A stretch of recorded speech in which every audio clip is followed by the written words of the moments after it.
(6월 7일) 화요일 황장수의 뉴스 브리핑 시작하겠습니다.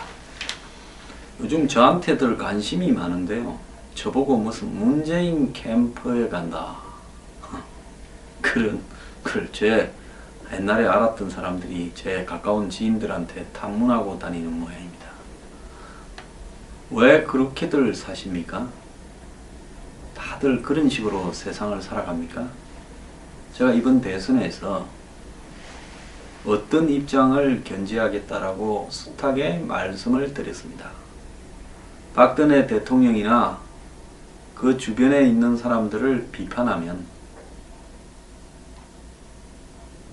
자신들이 종북이라고 말하는 문재인과 손을 잡는 게 됩니까? 어디 붙어 먹지 않으면 사람이 못 삽니까? 저는 붙어 먹을 일 없으니까 저보고 붙어 먹었다고 생각하시는 분들은 본인의 사고가 어디 안 붙어 먹으면 영혼의 이 중립성을 지키지 못하는 가련한 분들이라고 생각하기 바랍니다. 쓸데없는 거 뒤지고 다니지 말기 바랍니다. 어제 저녁에 KBS하고 연합뉴스가 지지율 등을 발표했는데요. 자, 민주당의 지지율이 43%가 나왔다. 기가 찬 이야기입니다. 자, 어떻게 이런 지지가 나올 수 있느냐. 새누리당이 12.5%, 요즘 살금살금 조금씩 올라갑니다. 국민의당 8.9%, 바른정당 7%, 정의당 2.9%였습니다. 바른당은요, 뭐가 한 방이 없습니다.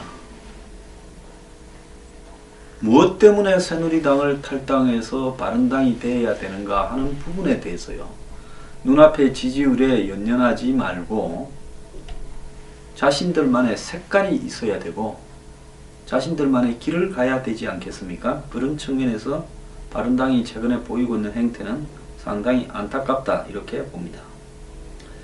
자, 대선 후보는 문재인 후보가 29.8, 안희정이 14.2, 황교안 대행이 11.2, 안희정 후보와 황대행은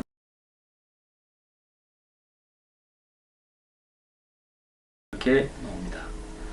그리고 안철수 후보가 이재명 후보가 같습니다. 6.3으로 공동 4입니다. 이재명 후보는 이제 점점 떨어집니다. 안 후보는 굉장히 활발히 움직이는데도 지지율이 올라가지 않습니다.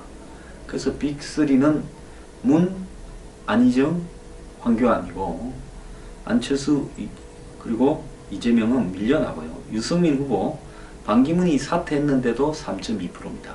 그러니까 반기문 사퇴 효과는 황교안이 제일 많이 가져가고 제가 볼 때 한 절반쯤 가져간 것 같습니다. 나머지 한 25%는 안희정이 가져가고 특히 안희정은 충청권의 지지율을 많이 가져갔습니다.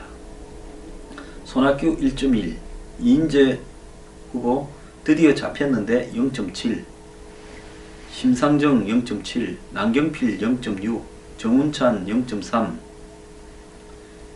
김종인, 김부겸 0.2 이렇게 나왔다고 합니다. 문 후보는 양자 대결에서 황대행과 했을 때 그리고 안철수 후보와 했을 때 3자 대결에서 45, 황 20.5, 안철수 15.1이고요. 그 다음에 문재인, 안철수, 유승민이 했을 때는 43.5, 그 다음에 안철수 16.3, 그리고 유승민 14.6입니다. 자, 문재인과 황교안 두 사람이 붙었을 때는 문재인 52.3, 황교안 23.6, 안철수하고 문재인이 붙었을 때는 45.2, 26.4, 유승민과 문재인이 붙었을 때는 48.6, 21.4입니다. 자, 여기서 딜레마는 문이 제일 많이 나오는 게 황교안과 붙었을 때입니다. 자, 이 부분은 황대행의 확장성에 대한 문제로 지적되는데요. 어쨌거나 이 문 후보는 대구 경북을 제외한 모든 지역에서 황대행을 앞섰다고 합니다. 자, 반 총장의 지지자의 36.6은 황대행으로 옮아갔고 10.6은 안희정으로 갔습니다. 자, 근데 여기서요, 최근에 안희정이 화제입니다. 뭐 젊고 참신한 이미지, 뭐 그리고 중도와 온건한 이미지, 그래서 문재인에 대해서 두려움을 느끼는 안보 불안청이나 또 이 온건한 보수 중도층에 안희정이 지지를 일정하게 받아가는 것은 사실입니다. 안희정의 과거나 그의 빠른 그의 경력에 대한 시비는 나중에 제가 별도로 이야기를 할 겁니다. 저는 그냥은 절대 안 보냅니다. 한 사람당 잘근잘근 씹어서 거론할 수 있는 것은 다 거론하고, 또 곧 집에 간다 애언할 사람은 애언도 하고 하겠습니다. 애언이 아니라 예측이죠. 자, 지금 안희정 후보가요, 연정론을 주장을 했는데요. 이 안희정의 연정이라는 것은 지금 어느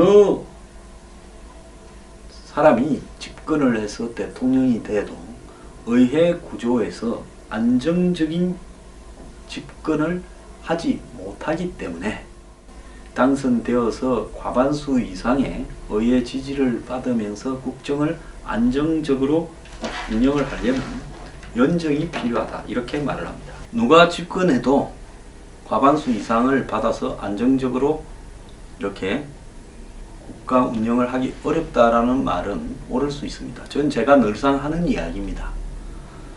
자, 이 국회도 지금 구조가 복잡하죠. 어느 당도 지금 과반수를 넘기지 못합니다. 문재인 후보가 된다 하더라도, 국민의당과 통합을 한다 하더라도 국회 선진화법 때문에 제대로 운영하기는 쉽지 않습니다. 자, 국민의당과 통합도 또한 쉽지 않을 수 있습니다.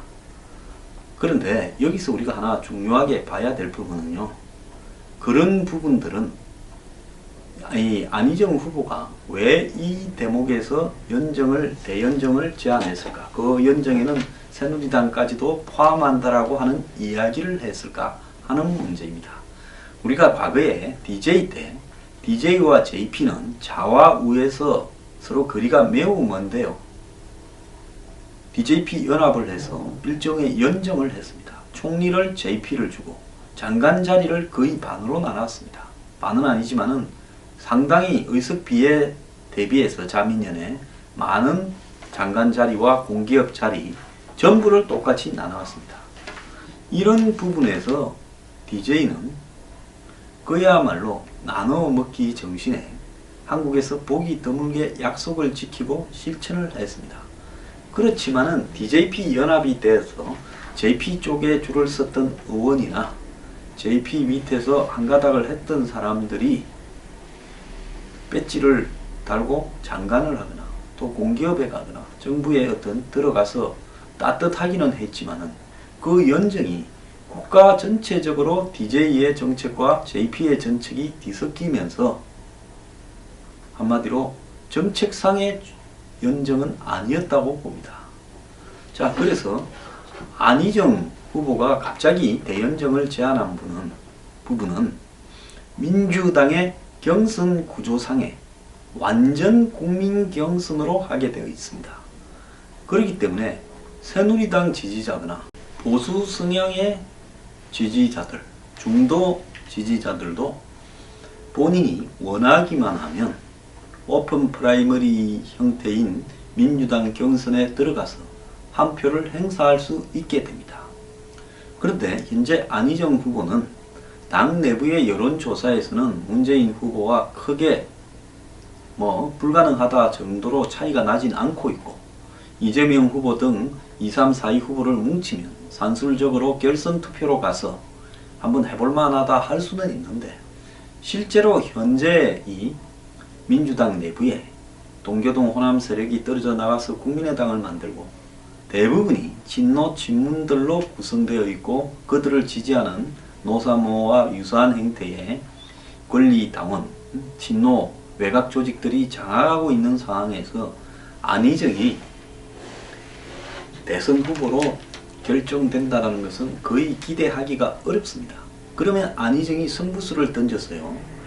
새누리당이나 중도 보수층의 성향을 가진 사람들이 새누리당과 연정을 제안하는 안희정을 찍어주자고 민주당의 이 대선 후보 선출에 대거 역선택을 해달라는 이야기를 지금 대연정의 형태로 한 겁니다.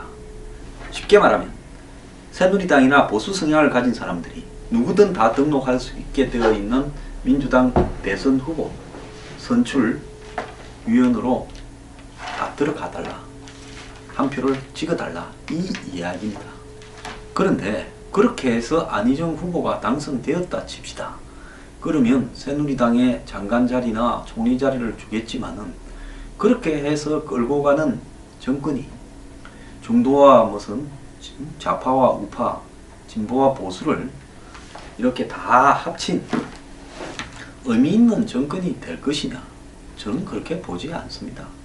결국은 안희정 대통령 한마디로 정부일 거고요. 새누리당은 거기서 장관 자리 몇 개 얻어 걸칠 겁니다. 그것이 국민들의 삶이나 국민들의 어떤 행복이나 또 보수 지지층의 이해관계가 무슨 의미가 있다는 건지 저는 이해하기가 어렵습니다. 물론 안희정 후보가 사드 배치를 현실적으로 인정하는 부분이나 몇 가지 측면에서는 보수 진영에서 다른 후보들보다는 우려점이 덜해서 이왕의 정권은 넘어갈 거 안희정을 선택해서 그래도 좀 온건하게 가는 게 좋지 않겠느냐라는 부분에 어떤 생각은 할 수 있다고 봅니다. 실제 저한테도 그런 이야기를 하는 사람들이 조금 있습니다. 그렇지만은요, 저는 DJP 연합에서 예에서 보듯이 대통령 중심제 하에서 카리스마 있는 대통령 밑에 예를 들어서 장관 자리 몇 개 준다고 들어간들 궁극적으로 나라를 움직이는 방법에 있어서는 커다란 변화가 없다라는 겁니다. 안희정 후보 역시 개성공단 재개에 찬성을 할 것이고 더 나아가서 만일 군사정보 공유협정 이런 부분은 반대할 것이고 전시작전권도 환수하려고 할지 모르고 북한 문제에서 교류협력을 더 중요시하면서 한마디로 역대 야권 주자들과 유사한 행보를 보일 거라고 봅니다. 사드 배치에 찬성한다고 해서 그 사람이 크게 바뀌는 건 아니다. 문재인 후보가 전 해병대 사령관 전인범 씨를 데려갔다 해서 문재인 후보의 안보관이 보수의 구미에 맞게 됐다 하는 게 아닌 것과 똑같은 이치입니다. 그렇다면 이런 형태의 장관 자리 몇 개 주고받는 걸 연정이라고 이야기를 하지 말고 그것은 장관 자리 할애라고 이야기를 해야 된다는 겁니다. 진짜 연정은요, 새누리당의 정광 정책 그리고 새누리당이 대선 때 내거는 강령과 안희정 후보의 강령을 그러니까 정책 공약을 뒤섞어서 적어도 그 속에서 서로 일정한 패러다임을 갖게 조율해서 다시 반죽해서 뽑아내는 것이 그것이 연정이지 장관 자리를 주고받는 연정은 의미가 없다. DJP 연합도 결국은 대북 정책이나 주요 정책을 DJ 마음대로 했고 결국은 JP하고 그런저런 측면에서 서로 의견이 갈려서 2, 3년 만에 끝나버렸습니다. 자, 이 안희정식의 대연정은 쉽게 말하자면 일단 내가 대선 후보가 되기가 어려운데 현실적으로 대선 후보가 되기 위해서 당내 경선에 중도 보수층이 많이 들어와서 나를 지지해 달라고 이야기하는 부분이고요. 두 번째로는 내가 되면 국정을 운영하는데 장관 자리 몇 개 줄 거니까 나한테 협조해 달라는 수준을 벗어나지 못하는 거라. 그것을 우리가 정확하게 알아야 됩니다. 또 안희정 후보는 과거에 본인이 재벌들로부터 삼성 등으로부터 돈을 여러 차례 받았습니다. 대선 자금으로 썼다고 하지만은 본인이 받아서 대선 자금으로 줬다고 해서 거기에는 뭐 일부 본인의 착복도 있니 없니 이야기가 있습니다. 그 부분 제가 나중에 별도로 이야기할 테니 여기서 간략하게 한다면 그런 안희정 후보가 삼성의 이재용 부회장의 영장을 기각한 사법부의 판단을 존중하게 한다라는 부분에서 과거 삼성공화국이라고 비판을 받았던 노무현 정권으로부터 얼마나 더 발전했는지도 저는 의심스럽습니다. 과거에 노무현 전 대통령은 본인이 임기 말에 접어들면서 국정을 운영하기가 어려워지고 여당도 열린우리당도 해체되기 시작하니까 당시 한나라당 대표였던 박근혜 현 대통령을 청와대로 불러서 연정을 하자고 제안했죠. 그래서 박 대통령 측 한나라당이 받아서 장관 자리나 총리 자리 몇 개를 이렇게 받았다 칩시다. 그렇다고 해서 그 정부가 중도적인 정부가 되겠습니까? 자, 자신의 퇴임 이후를 걱정해서 자리 몇 개 떼주고 보복하지 말라라는 그런 이야기에 불과했지요. 안희정 후보는 그런 노무현의 대연정 정신을 계승한다 그러는데 그것이 계승할 가치가 있는지 모르겠습니다. 자, 그리고요, 좀 불쾌합니다. 저는 개인적으로. 그 자리 몇 개 떼준다고 해서 거기에 혹해서 안희정을 좋게 평가하는 보수 일각의 시각도 좀 웃기고요. 안희정 후보와 문재인 후보가 본질적으로 다르다고 보는 보수의 시각도 좀 불편합니다. 그건 그 두 사람 사이에 어떤 복잡한 진노진영 내부에서의 관계지. 저는 이 두 사람이 근본적으로 크게 다르지는 않다라고 저는 보고 있습니다. 지려면요, 안 될 것 같으면 장렬하게 싸우고 깨끗하게 야당을 해야 되는 거고, 정말로 이 나라가 여야가 갈라져서 치고받고 싸우면서 문제가 많다고 하면 이념이나 가치, 정책, 강령 등을 전부 반반씩 섞어서 그런 부분을 대립하지 않게 정당 구조들을 만든 다음에 이원집정부제로 개헌을 해서 떳떳하게 개헌을 통해서 연정을 구성해서 가는 것이 맞다라고 봅니다. 개헌을 해서 연정을 하는 것도 그 이전에 대립을 완화하기 위한 각 정당의 정책이나 공약에 대한 조율이 필요하다는 겁니다. 그런 거 하지 않고 물과 기름이 위원집정부제를 통해서 연정을 해봤자 국가는 혼란스럽기는 마찬가지입니다. 대통령이 총리하고 갈라서고 총리가 장관하고 대립하고 이렇게 되면서 산으로 가는 희한한 꼬라지를 보게 될 겁니다. 그렇기 때문에 장관 자리 몇 개 주는 연정에 군침을 흘리고 달라들 필요도 없고, 안희정 후보는 당내 경선에 본인의 이해를 위해서 대연정이라는 말로 보수 진영을 혼란시키지 말기를 바랍니다.